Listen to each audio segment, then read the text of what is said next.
Sleeping on the left side is considered ideal for people with acid reflux, or GERD, because of how the stomach and esophagus are positioned. When you lie on your left side, gravity helps keep the stomach's contents, including acid, where they belong, preventing them from flowing back up into the esophagus. Stomach positioning.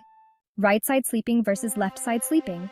Right side sleeping allows the stomach acid to flow more easily into the esophagus because the lower esophageal sphincter is positioned higher than the stomach in this position.